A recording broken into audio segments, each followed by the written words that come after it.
الحمد لله وكفى والصلاة والسلام على رسوله المصطفى وعلى آله وأصحابه أهل التقوى. قدرمندو محترمو یو ورور پوښتنه کړې ده چې یو سودا کومه نو زه موټر چې په نقدو یې خرڅوم په 15 لکه یې ورکوم، خو لیکن چې په قرض باندې چاته د یو کال په پور ورکوم نو بیا یې په 6 لکه ورکوم. یعنی د قرض په بنا چې زه قرض ورکوم هغه ته یو کال وخت ورکوم نو زه خپلې روپۍ خپل قیمت ورته زیات کم. دغه زیاتوب د قرض دپاره جواز لري او کنه؟ ځکه بعضې خلک دا خبره کوي چې ته کم شی په پور باندې ګران خرڅ کې او هغه په نقدو باندې ارزانه ورکوي. دغه ګران چې خرڅوي دا ربا ده، دا جایز نه ده. موږ ته صحیح حکم په لاس راکړي.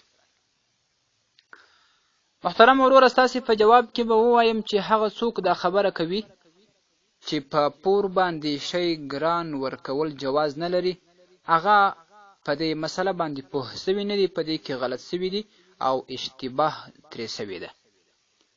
اصل خبره دا ده محترمه چې علامه ابوالحسنات عبدالحی اللکنوي رحمت الله تعالی علیه په مجموعة الفتاوی کې لیکي چې زیادتی ثمن برای اجل بلا شبهه درست است و ثبوت آن از عبارت هدایه فی کتاب المرابحه چې الا ترى انه یزاد فی ثمن لاجل الاجل بوجه احسن میگردد. هغه وایي چې دا بالکل درسته ده او دا د هدایه شریف په عبارت باندې ثابته ده چې هغه هدایه شریف کې راځي چې الا ترى انه یزاد فی ثمن لاجل الاجل. ته نه وینې چې دا زیاتوب په دغه روپو کې دا په وجه د نیټې باندې رالی، په وجه د قرض و پور باندې رالی، نو دا په احسنه وجه باندې بالکل صحیح ده.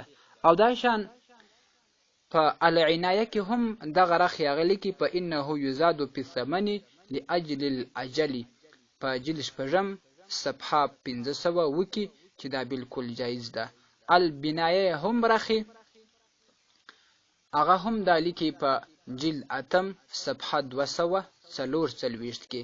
همدا شان البحر الرائق هغه په جلد 6 صفحه 144 کې لیکي چې الا ترى انه یزاد فی ثمن لاجل الاجل. ته نه وینې چې دا زیاتوب په دا روپو کې د قرض په وجه باندې رالی، د نیټې و د وخت په وجه باندې رالی، دا بالکل جایز ده. مجمع الانهر هغه هم دا لیکي په جلد 2 صفحه 88 کې. او الملتقط هم دا مسله راخیستې ده په صفحه 488 کې. هغه اخیر لیکي چې اعلم ان زیادة الثمن المؤجل على الثمن الحالي جایزة. پوسه چې زیادت پر روپو باندې چې کمی پر فلحال روپو ته زیات کې په وجه د پورو د قرض جائزتون، دا بالکل جایزه ده، په دې کې هیڅ خبره نشته. مجموعة الفتاوا جلد اول صفحه 222 تر 222 پورې.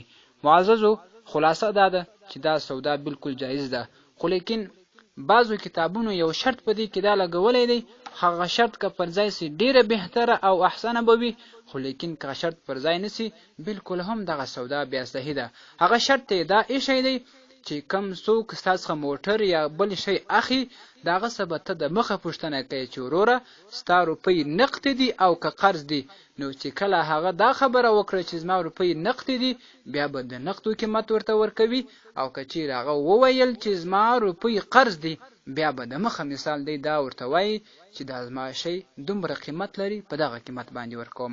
خو لیکن دا شرط یو بهتر او احسن کار دی چې وی کې که دا شرط چا نه هیر سي وی نه وایي او هغه مخکې د مخکې څخه دوی دا خبره سره وکړي چې په قرض باندې خپل موټر یا خپل موټر سایکل یا بل شی په 6 لکه ورکوم، خو لیکن چې کم په نقدو په 15 لکه ورکوم هم جواز لري، په دې کې هیڅ شبهه نشته. والسلام علیکم ورحمت الله وبرکاته. ستاسې د اسلامي پوښتنو جوابونکی مولوي حکیم الله صابر الحنفي صاحب د پوښتنو لپاره د رابطې نمبر 002 314 اوه اتیا اتلس 434. والسلام.